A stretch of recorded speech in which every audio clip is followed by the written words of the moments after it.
Welcome to Founders Future, a podcast powered by Closers.io, where we dive into the journeys of innovative entrepreneurs and explore the road ahead for them and their companies. I'm your host, Ammar, and in each episode, we uncover the stories behind impactful ventures, the challenges faced along the way, and the strategies driving their future growth.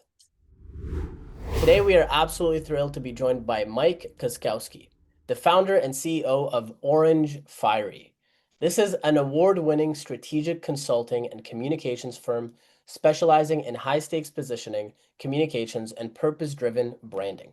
With a career that spans over 2 decades in leadership roles at global agencies and a mission to drive clarity in complex environments, Mike has built Orange Fiery into a firm known for activating strategy through research, storytelling, and thoughtful stakeholder engagement. Mike, welcome to Founders Future. Thanks for having me, Ammar. I am excited to dive in. I always like to start from the beginning. So take me on a little trip down memory lane to before you started Orange Fiery. What were you doing at the time? And then what was really the motivation behind starting the company?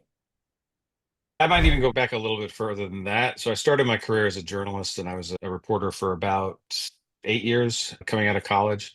And that gave me an exposure to big picture issues and how do you write about them and how do you distill them down to something that's digestible and things of that nature. Then I Hmm. went into politics for a couple of years and I worked as the communications director for the mayor of New Haven, Connecticut, which again was like big vision, but also like boots on the ground tactics activation. Like, how do we actually reach people? And I realized what I didn't know at the time, which was a lot. But my wife and I moved to Manhattan. I started working at global PR agencies, as you mentioned. And I was really fortunate to be at Edelman at a time when it was, I think, seventh overall in terms of global revenues. And in the time I was there, went from seventh to first. I started out as a vice president in the corporate and public affairs group, working with a lot of really smart people.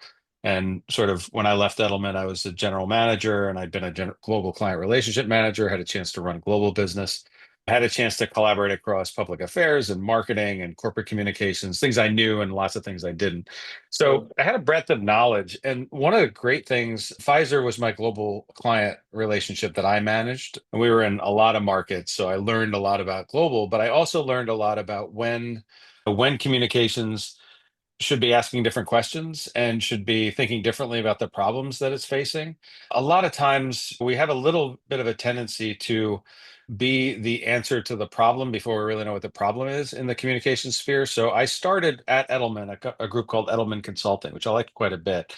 And I'd hired up some management consulting veterans who were really good at framing problems and using research to develop strategy, not rushing the strategy, but really making sure that it was right, often testing that strategy.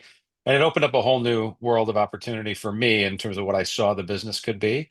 And so after a few more years, I was leading the San Francisco office for Edelman and left to start Orange Fiery and essentially wanted to apply that model. So we do a combination of strategy consulting work, which is insights-based work, and then we do communications work, and that's often insights based too. So I like to think we have three different businesses within our roof: insights, strategy, and communications. And they work really well together. I feel like we can do independent projects in each of those spheres. And the best communications work is when we've had a chance to really do some insights work, build a brand, say, for example, and then we're using all that knowledge to activate it exceptionally well. Got it. So it sounds like the services that you offer, they're complementary in a sense, whereas once we've done one, then really the next logical step, like for example, you go from insights to communications. Is that fair to say? Yeah, I think we often it's a bit of a journey from insights to strategy. And we look, I guess if we were a high growth engine, we would be like, and then we're there to always implement the communications. But we're also a very client centric business. So we would hand off to another agency if that's a need. We can help on board. We can work on the design of implementation rather than the implementation itself. We're all good. We really want to make sure that clients have a great experience and benefit from this sort of it's not just communications, it's a multi-stakeholder view of what's happening in the world and how to respond to it. That's what we're best at, solving those kinds of complex problems. And we're happy to be the partner all the way on. We've got clients who've been with us for years, from planning to implementation, and we're also happy to hand it off or help people build that capability internally. Got it. That makes perfect sense. Who would you say is your ICP? Who's your ideal client? We sort of have three, and it's not so much a title piece as it is an attitude in many respects, which makes it a little hard for us to uncover. I'm curious what your reaction to this will be, but we think about our CEOs as visionary navigators. These are people who have to navigate particularly complex challenges, figure out what the future of the business is. They're often primarily oriented toward changing the business, and a lot of that work can be internal work, transformation. But really, we're most, I think, powerful as a partner on things of that nature, on their business challenges when it comes to the external environment. How does a CEO navigate change, navigate technology change in the marketplace, navigate rapidly changing stakeholder expectations, which we have seen an acceleration in that area over the last 15, 20 years because of digital, because of social, because of other elements, globalization and a breakdown of traditional market structures. That Mm, sort of thing we can help with a lot, right? Because we'll bring the outside in view. And we also do a lot of work on the strategy front with cross-functional teams. For commercial leaders, they're probably our biggest client. The balance between those first two roles, the visionary navigator and commercial leaders, who we think of as market builders. And the okay. market builders are really typically they've got an innovation coming, new product. We do a lot of work in biotech and pharma, so we're often working on a new treatment that somebody's been in the lab and doing drug discovery work around. And we will start with them with insights work and understanding the stakeholder environment, understanding the system around things. That's our mode, is to be a system thinking kind of consultancy. And we'll help them develop a market for something before launch so that there's some built-in parameters for success that are waiting for an innovation to hit the market. And a lot of people don't think about those things, but it's the product piece is only a component. It's really how do you make people recognize or help people recognize that there's an unmet need here, that Mm, something new can fit, and even sometimes look at administrative policies or public affairs type policies and see what exists and would necessarily change, often in a sense making way. We're not lobbyists, right? But what would change to make that innovation optimally effective for the people it could serve? And then finally, we do work for chief communications officers, often chief corporate affairs officers, who are trying to change and evolve their function. The pressure on communications teams to respond quickly, have all of the capabilities, integrate AI, integrate digital, and also be executing every day on a volume basis, right? We're very good partners in facilitating both with their team and then outside of their team to other members of the C-suite. What are reasonable expectations? What are optimal structures for the functions? How do you measure success? And that sort of thing. Because I think there's just been so much cyclicality in what a chief communications function looks like, up and mm. down. We centralize, then we decentralize. We put it at headquarters. We don't like the cost there, then we put it in the business units. And at the end of the day, we're just strong believers in a generalist communication model where there needs to be a lot of integration and a whole lot of coordination. But if you do those things right, the results are 10x, 5x what you might otherwise achieve. Got it. Okay, thank you so much for breaking that down. So you've got the CEOs, the visionaries, the commercial leaders, and then the chief communications officers as well. Now, it's interesting because you mentioned it's more attitude based as opposed to role specific. I always like to think of ICPs in the sense of you've got demographics, but then you've got psychographics. 100%. The less demographic it is, the more challenges that it can present when it comes to a marketing and client acquisition perspective. So I'm curious for you, when you think of client acquisition and lead generation and marketing, what are you guys currently doing there? We're a little old school because of what you just said. The fact is that if we have a CEO who is b built in a certain mindset about communications as a tool to be deployed rather than a strategic function, we're just Mm, not going to be able to deliver as much value for them. And similar to if a commercial group is very invested in a given marketing approach and doesn't see the opportunity in earn-centric brand development and things where the communications function is working a little more upstream, we're going to be super challenged. It doesn't mean we can't work well with them. Our optimal client, again, it's that 10x or 5x return that we've seen that other clients have reported back to us that we really want to achieve. So we look for folks who are curious, highly collaborative, really looking for innovative solutions in this space, things that don't reflect the same old view, and willing to operate in a different way around who has a seat at the decision making table. Again, we recognize our role isn't, we're a consultant, obviously, but we are very invested in our partners and often get treated like a member of the C-suite or a member of the executive team. And as such, super respectful of all the other functions and play well with others, but really want to be accountable for how is this going? How are we doing?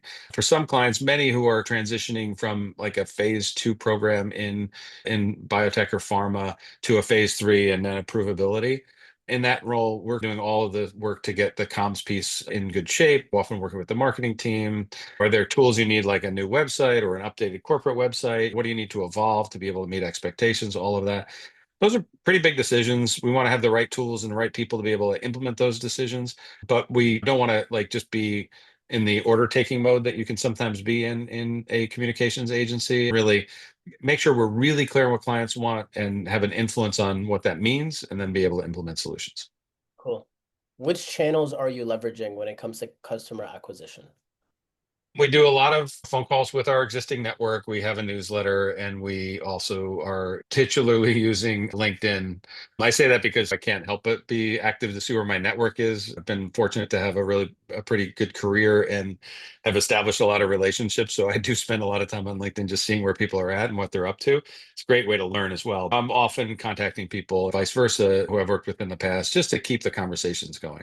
I will say identifying these kinds of things from a sort of psychographic standpoint outside of our existing networks, super challenging. Like, how do you figure out who's really out there? I think for us, the curiosity fuels a lot of that, and we are often asking people questions, and that's how we run up against the right sort of profile. But it can be pretty hit or miss. Yeah. I'm curious your perspective on this because I've talked to hundreds of consultants at this point, and a theme that tends to come up often is the idea of predictable lead generation. And how do you actually build a predictable lead generation machine where it's the analogy I always like to use is like a faucet where you can turn it up, get more leads, turn it down, get less leads. Obviously, it's never going to work that beautifully or that easily, but I'm curious for you, what are some things that you're thinking about when it comes to implementing to build more predictability? And I'm curious if you've had any challenges around that specifically. We've done a few things to set ourselves up on review sites. It's a very challenging thing because very often the work that we're doing is pretty confidential and things that we don't want to talk about outside of the client experience. But we have some case studies that we put on our website. We've rebuilt our website a number of times to try to optimize for SEO. Now we have to operationalize for GAO, or whatever the right term, GEO. But we did get a client off of ChatGPT in the spring, and that was, we don't know exactly how we did that, and that was great. I'd like to be able to duplicate that. Look, at the end of the day, I think we're in an age where it's a fair amount of transparency, and we're big believers in discover, don't sell. But it's hard to put yourself out there to be discovered in the right ways. So we've been doing earned media efforts, podcasts like this one, other things of that nature in our trade to try to keep the visibility up. But to your point, I don't think we're in control of lead gen as much as we might be if we were a bigger brand and we were putting more dollars into that direct outreach effort.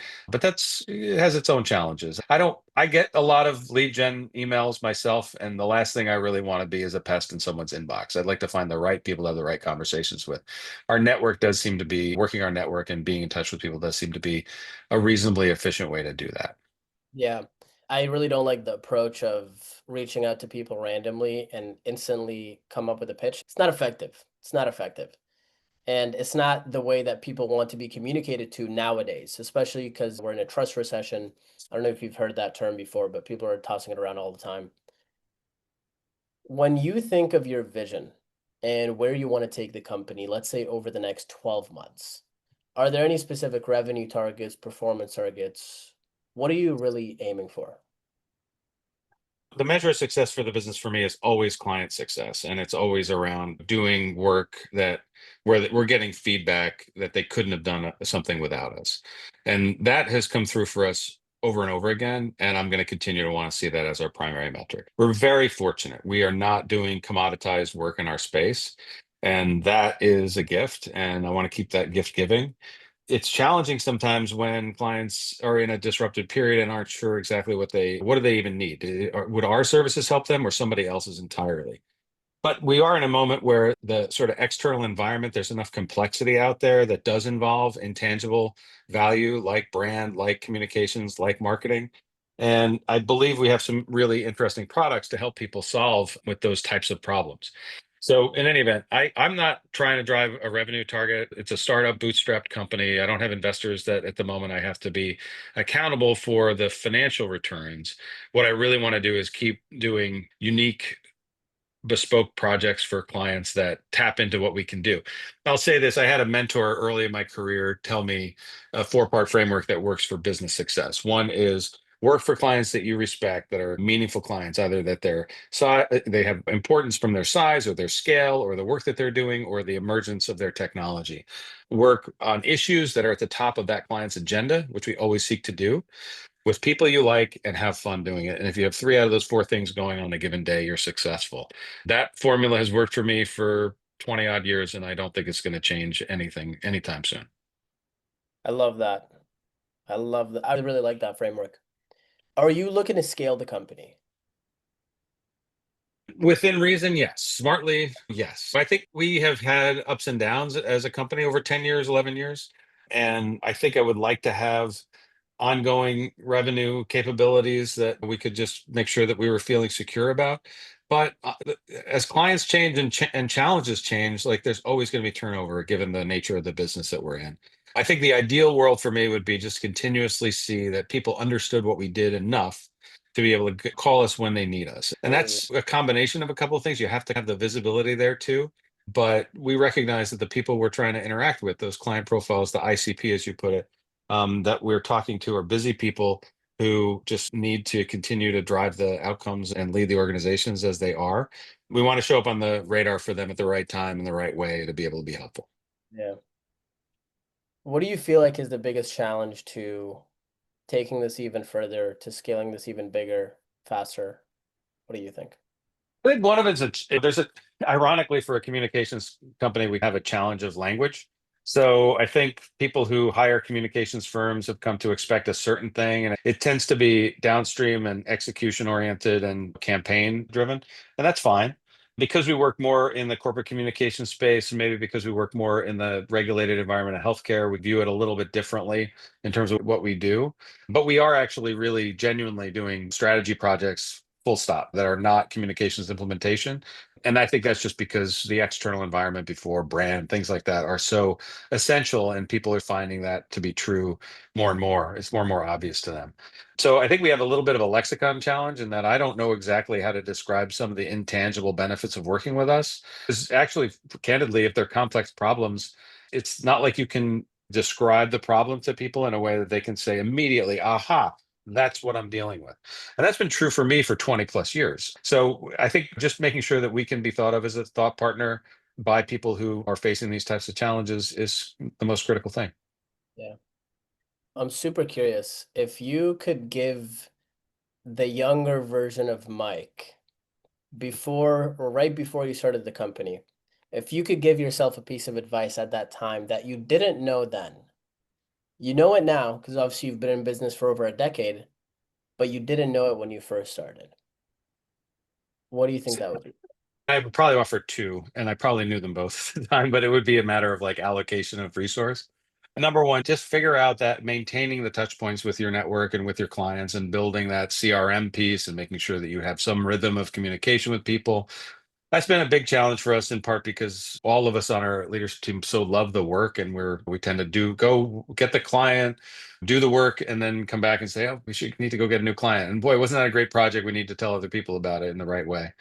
And then number two, I think I knew this at the time, but it's all the more important when you're running your own organization is that talent it's the one thing that you cannot in any way get around. You have to have the right people who fit the culture, who are willing to work in the right ways. We've had wonderful successes on that front. You know when you see it, but it is absolutely true. Finding the right talent, making sure we probably even today should do more from a training and support perspective to our talent to make sure that they have that kind of support going through. But those would be the two things I would tell my younger self. He probably wouldn't want to hear it though. Yeah, fair enough. What is the best way for people to reach out to you to work with you? Our website is orangefiery.com. I'm Mike at orangefiery.com. You can send it to info@orangefiery.com. And one way or another, you'll get a good response and an outreach. Awesome. Mike, thank you so much for your time today. Thank you, Ammar. Anytime. So that wraps up another insightful episode of Founders Future. To our listeners, if you enjoyed this episode, don't forget to go to orangefiery.com. That's FIERY.com. You can also reach out to Mike at orangefiery.com. And if you're inspired by today's conversation, don't forget to subscribe to Founders Future wherever you listen to your favorite podcasts.